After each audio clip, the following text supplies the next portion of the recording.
এখানে সূর্যচুমনি খুশবাগান এরিয়াতে প্রচণ্ড চুরির উপদ্রব। এরপরে চুরির উপদ্রব মানে এসির কপার ওয়্যার কাটা, তার কাটা থেকে শুরু করে সব কিছু চুরি হয়ে যাচ্ছে। বারবার থানায় জানানো হচ্ছে, কোনো সময় চুরকে ধরে নিয়ে যাওয়া হচ্ছে, কিন্তু চুর এগুলি তো আর চুর না, এগুলি সব নেশার সাথে যুক্ত। হ্যাঁ, সব ড্রাগস নেওয়া, দেখবেন আপনারা লক্ষ্য করবেন সারা শরীরে শুধু ইঞ্জেকশনের চিহ্ন। তো ওদের তো পেটের দায়ে এইসব করছে। তো মেইন এটার সাথে যে যুক্ত, মানে যাদের কাছে নিয়ে এই চুরি সামগ্রী বিক্রি করে, ওরা হলো মেইন দায়ী। তো ওদেরকে আমরা বলছি আইডেন্টিফাই করার জন্য। আজকে আমাদের পাড়ার এই ছেলেরা, দাদারা সবাই মিলে গিয়ে আজকে সকাল থেকেই এই চুরিটাকে আটকানোর জন্য আমরা বেরিয়েছিলাম। তো এখানে দেখেন আমাদের এখান থেকে টোটাল 36 না 37 পিস এসির কপারের ওয়্যার এখানে আছে। তার সাথে সাথে ও কাটছিল যখন ওকে তখন ওইখান থেকে রেড হ্যান্ডেড ধরা হয়েছে। তো এরপরে ও যেখানে নিয়ে বেচে, ওদের নাম থেকে মুখ দিয়ে স্বীকার করলো কার কার জায়গায় বেচে, কি সোনু মিয়া, কি নেপাল, আর কি শুভঙ্কর, আরেকজন চিত্তরঞ্জনের সামনে ওদের দোকান, আরেকটা দোকান রাম ঠাকুর সংঘ চন্দ্রপুর, ওই সমস্ত লোকেশনে যাওয়া হয়েছে। এর মধ্যে একজন এসছে, হ্যাঁ, একজনকে ধরা হয়েছে, ওর দোকানে এই সমস্ত মাল বিক্রি হয়।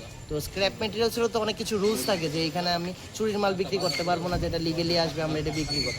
ওদের কোনো লিগ্যাল লাইসেন্স নেই, কিছু নেই, এভাবেই বিজনেস চালিয়ে যাচ্ছে। ওদের ধরলেই একমাত্র চুরের হয়তো বা সমাধান আমরা করতে পারবো আর কি। কতজনকে আটক করেছিল? আজকে 3 জন চুর আর একজন স্ক্র্যাপ মেটেরিয়ালসের যে মালিক, যার কাছে গিয়ে বিক্রি করছে, তাকে আমরা আটক করেছি। পুলিশে খবর দেওয়া হয়েছে? আমরা দেওয়া হয়েছে, এখন অবধি আমি দেখলাম না আসতে, হয়তো বা আসছে, কিন্তু ওদেরও কিছু লিমিটেশন আছে। আমি প্রথমেই বলছিলাম যে আমরা গতকাল একজনকে ধরে থানায় দিয়েছিলাম, তো থানায় রাখেনি। ওদের নাকি কি প্রবলেম আছে, ওদেরকে রাখলে ওদের অসুবিধা হয়, ওদের রক্ত করে এসব বলে ওকে রাখেনি। কালকে আমরা একটা বিকালবেলা ধরে দিয়েছিলাম, কিন্তু রাখিনি। রাত্রেবেলা 3 জনই পুলিশ শহর, হ্যাঁ, তো ওদের পক্ষেও সম্ভব না গোটা মানে চুর ধরলে পুলিশ রাখবে না বলেছে। রাখার মানে কালকে তো গেছিল, আমাদের তো একটা ধরে নিয়ে গেছিলাম। আজকে কি বাড়িতে চুরি করতে এসেছিল না, আমার ওই বালাজি হেলথ কেয়ার, তারপরে কসমস হোটেল, আমার বাড়িতে দুটো এসি, হ্যাঁ, সবগুলো কাটছিল। কালকেও কাটেছে, আজকে সকালবেলাও কেটেছে। এবং ওরা অনর্গল বলে দিচ্ছে কোন দিন কি করেছে, সমস্ত কিছু বলে দিয়েছে, কার কাছে বেচে, সমস্ত কিছু বলে।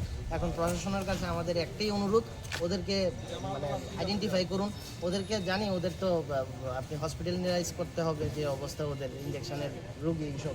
আর যারা এই সমস্ত কিনে ওদের থেকে, ওদেরকে আপনারা অ্যারেস্ট করুন প্লিজ, এটাই আমাদের হাত জোর করে রিকোয়েস্ট, আপনারা ওদের অ্যারেস্ট করুন। গত কয়েকদিন যাবত, মানে কতদিন যাবত তাদের উপদ্রবটা? 1.5-2 মাস ধরে। 1.5 মাস ধরে আমি এই নিয়ে বোধহয় প্রায় 27 বার এসি পাইপ চেঞ্জ করেছি।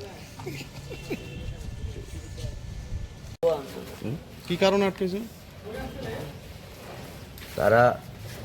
তারা তোমার সবাই অনেকের নাম কইছে, অনেকে দোকান থেকে, তার অনেকে মালিকা আইতেছে না। আমি আসছিলাম, দোকান খুলছিলাম, তাহলে তারা বলে আমরা সব 4-5টা দোকান আনা আছে, আর অনেক আছে, তারা দোকান হলে মাল বেচে। তোমার কিসের দোকান আছে? আমার স্ক্র্যাপের দোকান আছে। তারা কি তোমার কাছে মাল বেচে? না, তারা আমার দোকানে মাল বেচে। জিজ্ঞেস কর।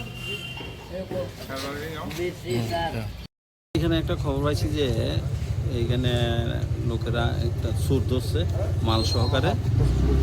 এখন এই খবরের ভিত্তিতে আইলাম, আয় দেখলাম এখানে 3 জন চোর আছে, একজন কিরুন্যা আছে, তো তারারে এবং মালও আছে সঙ্গে, এসি তার, এগুলা সহ আমরা নিতেছি। তাদের বিরুদ্ধে আইনি ব্যবস্থা হইব। তারা জনতার একটা অভিযোগ, অনেকদিন ধরে নাকি মানে কর্মকাণ্ড চালিয়ে যাচ্ছিল। না, এই চুরিটা ঠিক আছে, চোর তো হাতে নাতে ধরা পড়তেছে না, এখন জনতার হাতে ধরা পড়ে গেছে। ওরা আজকে অভিযোগ করলো যে কালকে নাকি একজনকে আটক করে থানায় দিয়েছিল, থানা বলেছে রাখা যাবে না, এরকম একটা অভিযোগ করলো। এটাই আমি ঠিক জানি না এমনটা কি হয়েছে।